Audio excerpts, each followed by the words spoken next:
Okay, so here I am again, Anthony Partial. Um,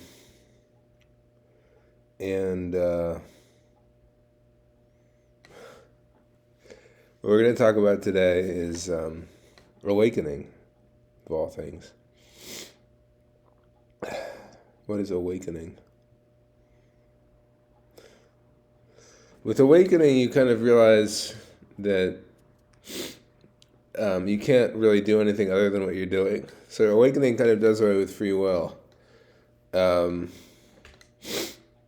so you realize you're just sort of like a sort of sentient robot, sort of. I mean, it's you feel, so it's real. You know, you feel like if you hurt yourself, you feel that. Um, at the same time, there's nothing, you can't do anything other than what you do. This is what you realize when you wake up. You're just like, well, I guess I just have to just do whatever I do, you know?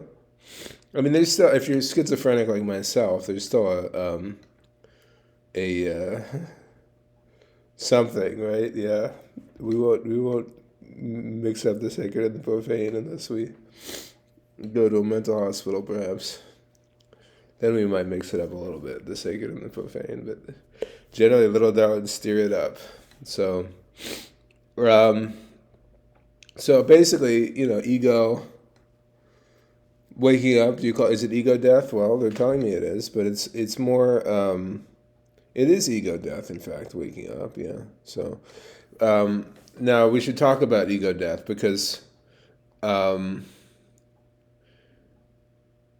the release of the ego into the animal realm that occurs upon the experience of the passion, which many Christians probably have. I've had that too, in a passion experience. And sometime later I seem to have let go. But yeah, sniffles. Yeah, sniffles. Sniffles a Christian. Yeah, yeah, I get it. Okay, continue the movie. So this movie stars me and Guru. My Guru name, I'm sticking with it, is Tadisha. I like that, Tadisha. Guruji. You can call me Shivaji or Brahmananda or whatever. Brahmananda. That's my name in Buddhism. I have a lot of names, including the one that this channel is named after, Anthony Partial. Um, so, if we're discussing awakening, it's as if time comes to a stop, sort of. It's like, okay, here I am going along in time, and suddenly time stops. You stop? Well, you can decide to stop. I mean, that's good. It is the stopping point because once you wake up, you're like, well, I can't really do anything other than what I'm doing anyway, you know?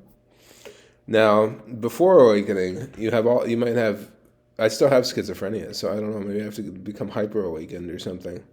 But there's schizoaffective, or whatever you want to call it. Schizoaffective, as I may have mentioned in a previous video, combines symptoms of bipolar and schizophrenia.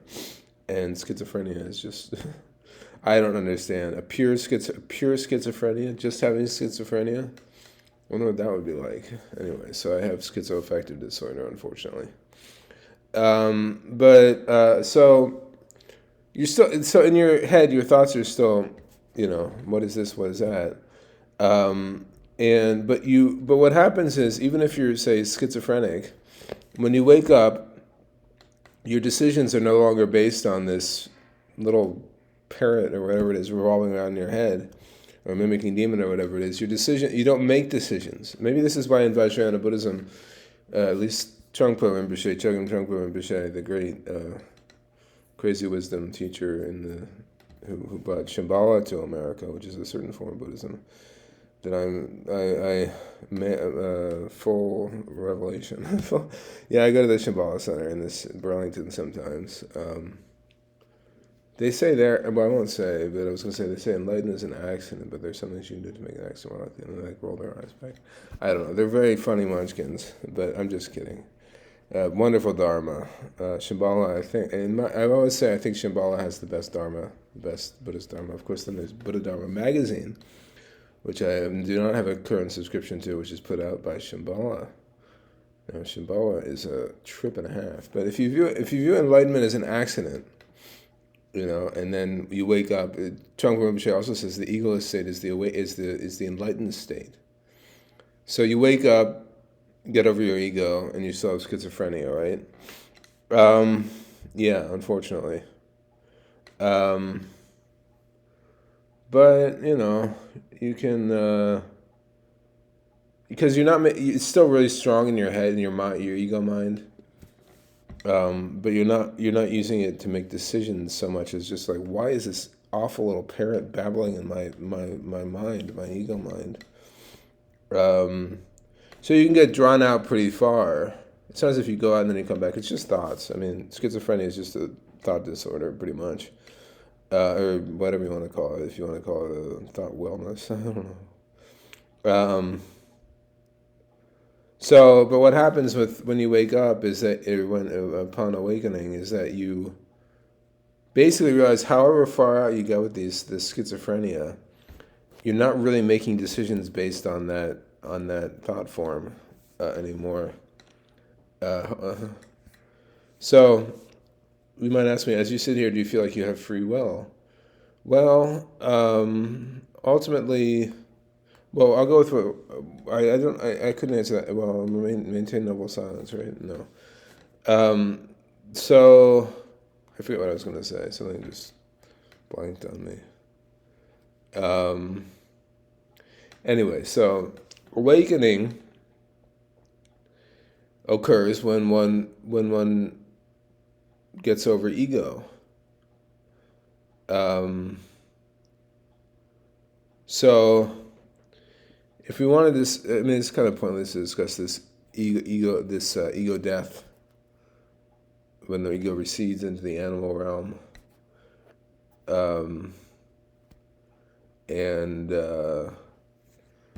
awakening, which is when the ego just kind of isn't there anymore, or something like that. It's just the ego. I guess what happens is you realize somehow that ego is basically a big delusion. I got the other ways to say it too, friendly folks, but that's what I said. Ego is basically a big delusion. So you don't have ego. Ego just kind of like, you just realize it's not really, like they say in Buddhism, ego doesn't exist. That's probably the best way to put it. Because once you wake up, you're like, oh, ego doesn't exist. Um, whatever you say. Strike that from the record. I don't know. So it's interesting for me from a psychiatric point of view, because I'm not a psychiatrist. I'm a writer. That's what I am. Uh, yeah. So today is the 4th of July. And we're not going to mix the sacred and the profane, folks. So I guess this transmission ends here and we watch YouTube. Thank you for watching the Anthony Partial channel.